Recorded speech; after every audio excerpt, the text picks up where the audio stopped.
உலக மக்கள் அனைவருக்கும் வணக்கம். இப்போது நாம் இவ்வாரத்தின் ராசி பலன்களை பார்ப்போம். முதலில் இவ்வாரத்தின் கிரக நிலைகள். ரிஷபத்தில் குரு, செவ்வாய், கடகத்தில் சூரியன், புதன், சிம்மத்தில் சுக்கிரன், கன்னியில் கேது, கும்பத்தில் சனி வக்ரம், மீனத்தில் ராகு. முதலில் மேசம். லாபஸ்தானத்தில் தொழில் ஸ்தானாதிபதி சனி பலமாக வீற்றிருக்கிறார். ஜீவனக்காரகன் நல்ல அமைப்பில் இருப்பதால் எத்தகைய பொருளாதார தடையும் விலகும். சுகஸ்தானத்தில் உள்ள சூரியனும் புதனும் நல்ல அமைப்பில் இருக்கிறார்கள். தனக்காரகன் குரு செவ்வாயோடு இணைந்து வலிமையோடு இருக்கின்றார். பொருளாதார நிலை சிறப்பாக இருக்கும். கணவன் மனைவி உறவுகள் பிரச்சனையின்றி இருக்கும். அலுவலகத்தில் நல்ல சூழல் இருக்கும்.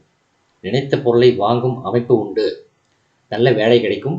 வேலையில் உள்ளவர்களுக்கு உத்தியோக உயர்வுகள் வந்து சேரும். உபரி வருமானம் இருக்கும். ஆன்மீக சிந்தனையும் அதிகரிக்கும். புகழ்பெற்ற ஆலயங்களுக்கு செல்வீர்கள். சொத்துக்களை வாங்கி விற்கின்ற முயற்சி பலிக்கும்.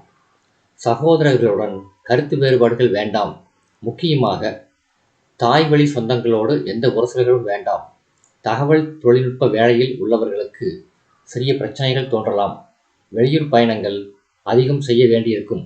உடல் சோர்வை உண்டாக்கலாம்.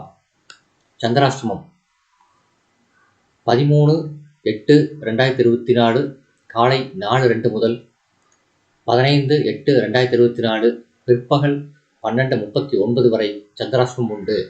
பரிகாரம்: வாரந்தோறும் செவ்வாய்க்கிழமை அருகிலுள்ள முருகன் கோயிலுக்கு சென்று விளக்கேற்றுங்கள். உங்களது வினைகள் தீரும். அடுத்தது ரிஷபம். ஜீவனஸ்தானத்தில் சனி பலம் பெற்றிருக்கிறார். தொழில் வளம் நன்றாக இருக்கின்றது. 11ஆம் இடத்தில் ராகு அற்புதமான அமைப்பில் அமர்ந்திருக்கின்றார். குருவும் செவ்வாயும் ராசியில் அமர்ந்திருப்பதும் நல்ல அமைப்பு. உடல் ஆரோக்கியம் நன்றாக இருக்கும். நல்ல சூழலில் வேலை பார்ப்பீர்கள். ஆடை ஆபரண சேர்க்கை உண்டு. புதிய வீடு கட்டுவதோ அல்லது மனை வாங்குவதோ பலன் அளிக்கும்.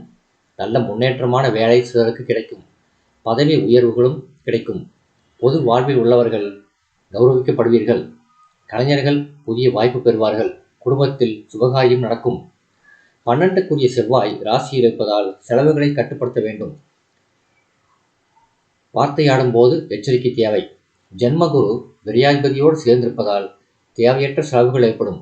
நீங்கள் ஏதோ ஒன்று நினைக்க அது வேறு பிரச்சனையாக மாறி சங்கடப்படுத்தும் என்பதால் கவனம் தேவை. யோசிக்காமல் காரியங்களை செய்ய வேண்டாம்.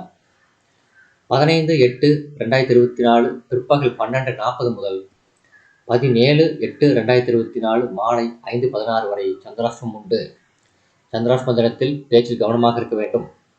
பரிகாரம்: அரச மரத்தடி விநாயகரை வணங்கி அருள் பெறுங்கள். உங்களது அல்லல்கள் தீரும். அடுத்தது மிதுனம். பாக்கியஸ்தானத்தில் சனி ஆட்சி பலத்தோடு இருக்கின்றார். தொழில் ஸ்தானத்தில் ராகு இருக்கின்றார். 3ஆம் இடத்தில் சுக்கிரன் அமர்ந்திருக்கின்றார். பிள்ளைகள் விஷயத்தில் நல்ல செய்திகள் கிடைக்கும். நீங்கள் விரும்பிய உயர்வு அவர்களுக்கு கிடைத்தது என்று எண்ணி மகிழ்வீர்கள். உங்கள் கஷ்டங்கள் கொஞ்சம் கொஞ்சமாக குறையும். ஆடை ஆபரணம் வாகனம் இவைகளை வாங்கும் முயற்சி பலனளிக்கும். வியாபாரம் நல்ல முறையில் நடக்கும். கலைஞர்கள் புதிய வாய்ப்புகளை பெறுவார்கள். காரிய முயற்சிகளில் வெற்றி கிடைக்கும். பாகிஸ்தானத்தில் சனி இருந்தாலும் அவர் அஷ்டமாதிபதி என்பதாலும் தற்சமயம் வக்ரம் பெற்றிருப்பதாலும் தொடர் இடர்பாடுகள் எல்லா விஷயங்களிலும் இருக்கவே செய்யும். சுகஸ்தானத்தில் கேது இருப்பதால் கைக்கு வந்தது வாய்க்கு வரவில்லையோ என்று நினைக்கும்படியாக தடங்கல்கள் ஏற்படும் என்பதால் எச்சரிக்கையோடு சூழ்நிலையை கையாள வேண்டும். குடும்பத்தில் அவ்வப்பொழுது சிறு உரசல்கள் வரும் வாய்ப்பு உண்டு. 17/8/2024 மாலை 5:17 முதல் 19/8/2024 மாலை 6:49 வரை சந்திராஷ்டமம் உண்டு. பரிகாரம்: ஞாயிறு தோறும் சூரிய நாராயணரை வணங்குங்கள். தினம் சூரிய நமஸ்காரம் செய்யுங்கள். தேங்கும் காரியங்கள் அனைத்தும் வேகமெடுக்கும். அடுத்தது கடகம். லாபஸ்தானத்தில் பாக்யாதிபதி குரு 5க்குரிய செவ்வாயோடு அமர்ந்து உங்கள் வெற்றி ஸ்தானத்தை பார்வையிடுகின்றார். உங்களுடைய பூர்வ புண்ணிய ஸ்தானத்தையும் பார்வையிடுவது சிறப்பு. சுக்கிரன் 2ஆம் ராசியிலிருந்து நிதி நிலைமையை வலுவாக்குகின்றார். செலவுக்கேற்ற வரவு உண்டு. நல்ல பயணங்கள் நிகழ்ச்சிகள் உண்டு. புதிய வீடு வாகனம் ஆடை ஆபரணங்கள் முதலிய மாற்றங்கள் நிகழும் வாய்ப்பும் உண்டு. உற்சாகமாக பணிபுரிவீர்கள். தொழில் வியாபாரத்தில் போதுமான லாபம் கிடைக்கும். திறமைக்கு அங்கீகாரம் கிடைக்கும். ராசிக்கு 9இல் ராகு இருப்பதால் தந்தையார் உடல்நிலையில் கவனம் செலுத்த வேண்டும். அவரோடு கருத்து வேறுபாடு கொள்ள வேண்டாம். அஷ்டமச்சனி வக்ரமடைந்திருப்பதால் சற்று சிரமங்கள் குறையும் என்றாலும் அஷ்டமச்சனிதானே. ஆகையினால் எதிலும் எச்சரிக்கையும் கவனமும் தேவை. பரிகாரம்: வெள்ளிக்கிழமை தோறும் அருகிலுள்ள அம்மன் சன்னதிக்கு சென்று வழிபாடு நடத்துங்கள். அனைத்தும் நலமாகும். அடுத்தது சிம்மம். தொழிற்காரகனான சுக்கிரன் ராசியில் அமர்ந்திருக்க, 5க்குரிய குரு பாக்யாதிபதி செவ்வாயோடு தொழிற்ஸ்தானத்தில் அமர்ந்திருக்கும் அமைப்பு நல்ல அமைப்பு. தொழில் முயற்சிகள் அற்புதமாக இருக்கும். காலத்துக்கு ஏற்ற விரிவாக்கங்கள் நடைபெறும். திறமைக்கு அங்கீகாரம் கிடைக்கும். அரசியல் செல்வாக்கு உயரும். கௌரவம் அதிகரிக்கும். உங்கள் பேச்சை மற்றவர்கள் கேட்பார்கள். புதிய பொருள்கள் வாங்கும் யோகம் உண்டு. புதிய பதவிகள் பொறுப்புகள் கிடைக்கும். கலைஞர்களுக்கு நல்ல ஏற்றம் உண்டு. கேட்ட இடத்தில் உதவிகள் கிடைக்கும். நல்ல பெயரை வாங்குவீர்கள். வாக்குஸ்தானத்தில் கேது இருக்கின்றார். அஷ்டமத்தில் ராகு இருக்கின்றார். எத்தனை முன்னேற்றங்களுக்கு நடுவிலும் ஒரு சிறிய தடை கண்ணுக்கு தெரியாமல் இருந்து கொண்டே இருக்கும். அதை சமாளிக்கும் ஆற்றல் உங்களுக்கு உண்டு. 12ல் புதன் சூரியனோடு இணைந்திருப்பதால் நரம்பு தளர்ச்சி போன்ற கோளாறுகள் ஏற்படும். பரிகாரம்: சனிக்கிழமை அனுமன் கோயிலுக்கு சென்று வழிபாடு நடத்துங்கள். அடுத்தது கன்னி. ராசிநாதன் புதன் சூரியனோடு இணைந்து லாபஸ்தானத்தில் இருப்பது நல்ல அமைப்பு. குடும்பத்தில் சந்தோஷம் அதிகரிக்கும். அரசாங்க காரியங்கள் சாதகமாக இருக்கும்.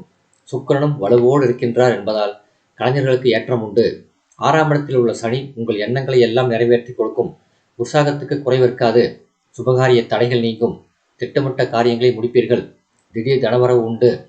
ராசியில் கேதுவும் கலத்தஸ்தானத்தில் ராகுவும் இருப்பதால் கணவன் மனைவி உறவுகள் சற்று கடினமாக இருக்கும். சிறிய பேச்சுக்களும் பெரிய பிரச்சனைகளாக மாறும் என்பதால் பேச்சில் கவனம் தேவை. கணவன் அல்லது மனைவி உடல்நிலையிலும் கவனமாக இருக்க வேண்டும். பாகிஸ்தானத்தில் குரு செவ்வாயோடு இணைந்து உங்கள் ராசியை பார்ப்பதால் எத்தனை பிரச்சனை வந்தாலும் யாரோ ஒருவருடைய உதவியும் ஆலோசனையும் உங்களை கைதூக்கிவிடும் என்பதால் கவலை வேண்டாம். பரிகாரம்: உடல் ஊனமுற்றோருக்கும் ஏழைகளுக்கும் உங்களால் இயன்ற உதவிகளை செய்யுங்கள். எதிர்ப்புகள் விலகும். நன்மைகள் அதிகரிக்கும். அடுத்தது துலாம். தொழில் ஸ்தானத்தில் சூரியனும் புதனும் இணைந்திருக்கின்றார்கள். ஐடி தொழில்நுட்பத் துறையில் உள்ளவர்களுக்கு நல்ல வாய்ப்பும் முன்னேற்றமும் உண்டு. அரசாங்க வேலைக்கு முயற்சிப்பவர்களுக்கும் வாய்ப்பு பிரகாசமாக இருக்கிறது. சந்தோஷம் அதிகரிக்கும். சிலருக்கு பிரயாணங்களும் இடமாற்றங்களும் பிடித்தமான வகையில் இருக்கும். லாபஸ்தானத்தில் சுக்கிரன் இருப்பது அற்புதமான அமைப்பு. பொருளாதார முன்னேற்றம் நிச்சயம் உண்டு. புதிய பொருள்களை வாங்கும் யோகமும் உண்டு. அரசாங்க உதவிகள் உடனடியாக கிடைக்கும். பொது வாழ்வில் உள்ளவர்களுக்கு கௌரவம் சேரும். உயர் அதிகாரிகளின் ஒத்துழைப்பு கிடைக்கும். கலைஞர்களுக்கு புதிய ஒப்பந்தங்கள் கிடைக்கும். புதன் 10ல் இருந்தாலும் வக்ரம் பெற்றிருக்கிறார் என்பதை கவனத்தில் கொள்ள வேண்டும். எனவே எதிலும் நேர்சிந்தனை இருக்க வேண்டும். குறுக்கு வழிகள் கூடாது. அஷ்டமத்தில் குருவும் செவ்வாயும் இணைந்திருப்பதால் சகோதர உறவுகளில் கவனம் தேவை. பொருளாதாரத்தை கையாளுவதில் எச்சரிக்கை தேவை. வெள்ளிக்கிழமை மற்றும் செவ்வாய்க்கிழமை மகாலட்சுமியை வணங்குங்கள். அருகிலுள்ள பெருமாள் கோயிலுக்கு செல்லுங்கள். மங்களங்கள் உங்களை வந்தடையும். அடுத்தது விருச்சிகம். பாகிஸ்தானத்தில் புதன் இருக்கின்றார். 7ஆம் இடத்தில் குரு செவ்வாய் இணைந்திருக்கின்றார்கள். ராசிநாதனோடு குரு இணைந்து உங்கள் ராசியை பார்ப்பது எத்தனை பிரச்சனைகளையும் கையாளும் தைரியத்தை தரும் அமைப்பு. 11ல் உள்ள கேது உங்களுக்கு துணையாக இருந்து பல உதவிகளை செய்யும். நினைத்த காரியங்களை முடிக்கும் ஆற்றலை தரும். கணவன் மனைவி உறவுகளின் ஆக்கபூர்வமாக அமைப்பிருக்கிறது. பயன்படுத்தி கொள்ள வேண்டும். தொழில் மற்றும் வணிகத்தில் புதிய வாய்ப்புகள் கிடைக்கும். சுபகாரிய முயற்சிகள் பலம் பெறும். உத்தியோகத்தில் உயர்வு உண்டு. 5ஆம் இடத்தில் உள்ள ராகு பிள்ளைகளை பற்றிய குழப்பமான சிந்தனையை தரலாம். சுகராசியில் சனி வக்கரமடைந்திருப்பதும் பாகிஸ்தானத்தில் சூரியன் இருப்பதும் சில மன அச்ச நிலையை உண்டாக்கலாம். சாப்பிட வேண்டும் என்று தோன்றும். ஆனால் மகிழ்ச்சியாக சாப்பிட முடியாத ஒரு மனசங்கடம் இருந்து கொண்டே இருக்கும். இவைகளெல்லாம் கேந்திரத்தில் உள்ள சனியின் அமைப்பால் வரும் விளைவுகள் என்பதை புரிந்து கொண்டு நிம்மதியாக இருக்க வேண்டும். கவனமாக இருக்க வேண்டும். 13/8/2024 முதல் 16/8/2024 வரை ராசிக்குள் சந்திரன் நுழைகிறார். பரிகாரம்: வியாழக்கிழமை குரு பகவானுக்கு அர்ச்சனை செய்யுங்கள். தட்சிணாமூர்த்தி வழிபாடு செய்யுங்கள். அடுத்தது தனுசு. உங்களுக்கு இருக்கக்கூடிய மிக நல்ல அமைப்பு 7.5 சனி விலகி சனி உபஜயஸ்தானத்திலிருந்து உங்களுக்கு எல்லா காரியங்களிலும் சகாயமாக இருப்பது. காரணம், ராசிநாதன் குரு பகை ராசியில் 6ல் மறைந்திருக்கிறார். ஆனாலும் அவருடைய பார்வை உங்களுடைய தன குடும்ப ராசியில் விழுவதால் குடும்ப அமைதி இருக்கும். பாகிஸ்தானத்தில் சுக்கிரன் இருப்பதால் போதுமான அளவு வருமானமும் வந்துவிடும். எனவே கவலை வேண்டாம். 8ஆம் ராசியில் உலவும் சூரியனும் புதனும் இணைந்திருப்பது உசிதமான அமைப்பல்ல. மன அச்சத்தை ஏற்படுத்தும். உடம்பில் ஏதோ ஒரு இடர்பாடை கொடுத்து கொண்டே இருக்கும். எனவே மருந்து மாத்திரைகளை மற்றும் மருத்துவ ஆலோசனைகளை முறையாக பின்பற்ற வேண்டும். தேவையில்லாமல் கடன் வாங்க வேண்டாம். நெருங்கிய உறவினர்களிடையே கருத்து வேறுபாடுகளால் மனக்கஷ்டம் ஏற்படும். 16/8/2024 முதல் 17/8/2024 வரை ராசிக்குள் சந்திரன் நுழைகிறார். பரிகாரம்: வியாழக்கிழமை அருகிலுள்ள ராகவேந்திர ஆலயத்துக்கு செல்லுங்கள், வழிபாடு நடத்துங்கள். அடுத்தது மகரம். கலத்தரஸ்தானத்தில் புதன் அமர்ந்து உங்கள் ராசியை பார்வையிடுவது நல்ல அமைப்பு. அதை போலவே அஷ்டமஸ்தானத்தில் சுக்கிரன் இருந்தாலும் உங்களுக்கு அவர் இடர்பாடுகள் தரமாட்டார். காரணம், அவர் உங்கள் ராசிநாதனின் நண்பர். அடுத்து 8ஆம் இடம் அவருக்கு கஷ்டம் தருகின்ற இடமாக இருக்காது. 3ஆம் இடத்தில் சர்ப்ப கிரகமான ராகு வலிமையாக அமர்ந்திருப்பது உங்களுக்கு மிகப்பெரிய உற்சாகத்தையும் மன ஆற்றலையும் தரும். இவைகளெல்லாம் சாதகமான கிரக அமைப்புகள். பூர்வ புண்ணிய பாக்கியம் உண்டு. எத்தனை துன்பங்கள் வந்தாலும் முடிவில் அது உங்களுக்கு சாதகமாகவே முடியும். இடம் வாங்குதல், விற்றல் முதலியவற்றில் போதுமான அளவு லாபம் கிடைக்கும். சுபகாரிய முயற்சிகள் பலனளிக்கும். வெளிநாட்டு பயணங்களை மேற்கொள்பவர்களுக்கு நல்ல முன்னேற்றம் உண்டு. சகோதரர்களின் ஆதரவு உண்டு. தன குடும்பஸ்தானத்தில் சனி வக்ரமடைந்திருக்கின்றார். ராசிநாதன் சனி என்றாலும் கூட அவர் உங்களுக்கு பெரும் தீங்கு தராவிட்டாலும் சிறிய மன உளைச்சல்களையும் குடும்பத்தில் தேவையற்ற பிரச்சனைகளையும் தருவார் என்பதால் அவ்வப்பொழுது அந்த பிரச்சனைகளை தீர்த்துவிட்டு மகிழ்ச்சியாக இருக்க முயற்சி செய்வது நல்லது. ராசிக்கு குருவின் பார்வை விழுவதால் உங்கள் நேர்மறை முயற்சிகள் பலனளிக்கும். 17/8/2024 முதல் 19/8/2024 வரை ராசிக்குள் சந்திரன் நுழைகிறார். பரிகாரம்: அருகிலுள்ள சிவன் கோயிலுக்கு சென்று விளக்கம் போடுங்கள். கோயில் பிரகாரத்தை மனமுருகி வலம் வாருங்கள். அடுத்தது கும்பம். பாக்யாதிபதி சுக்கிரன் கலத்திரஸ்தானத்தில் அமர்ந்து உங்கள் ராசியை பார்வையிடுவது நல்ல அமைப்பு. 4ஆம் இடத்தில் குருவும் செவ்வாயும் இணைந்து தொழில் ஸ்தானத்தை பார்வையிடுவதால் ஆபரணங்கள் வாங்குதல், வீடுமனை வாங்கி விற்றல், வங்கித் தொழில் முதலிய தொழிலை செய்பவர்களுக்கு நல்ல ஆதாயம் கிடைக்கும். 6இல் புதன் மறைந்திருப்பதால் ஐடி தொழில்நுட்பத் துறையில் உள்ளவர்களுக்கு ஏற்றம் உண்டு. வருமானம் அதிகரிக்கும். 6இல் சூரியன் அமர்ந்திருப்பதால் அரசாங்க காரியங்கள் சாதகமாக முடியும். குடும்பஸ்தானமான 2ஆம் இடத்தில் ராகு அமர்ந்திருப்பதால் குடும்பத்தில் சிறு குழப்பங்கள் அவ்வப்பொழுது நேரலாம். அதற்கு ராசியில் அமர்ந்திருக்கக்கூடிய சனி தூண்டுதல் செய்யலாம். அதனை தொடங்கி வைத்தவர் நீங்களாக இருப்பீர்கள். காரணம் ஜென்மச்சனி என்பதால் நீங்களே அதனை நயமாக பேசி சிக்கல் இல்லாமல் முடிக்கும் முயற்சியை தொடங்க வேண்டும். 8ஆம் இடத்தில் கேது இருப்பதால் மற்றவர்களை நம்பி காரியத்தில் இறங்கி தொல்லைப்பட வேண்டாம். பரிகாரம்: பிரதோஷ விரதம் தவறாது கடைபிடியுங்கள். லட்சுமி நரசிம்மரை வணங்குங்கள். அடுத்தது மீனம். செவ்வாய் 3இல் இருப்பது உங்களுக்கு மிகுந்த தைரியத்தை தரும்.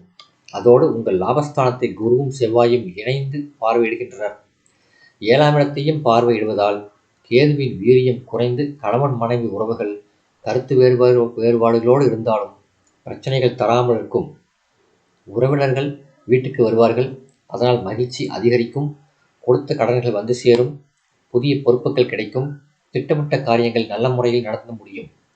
பிள்ளைகளுக்கான வரன் தேடுதல் முதலிய சுபகாரிய முயற்சிகள் பலிக்கும். உங்கள் செயல்களால் எதிர்பாராத சில அவமானங்களை சந்திக்க வேண்டியிருக்கும். அதோடு தலை, மார்பு பகுதிகளில் சிறிய நோய் ஏற்படலாம்.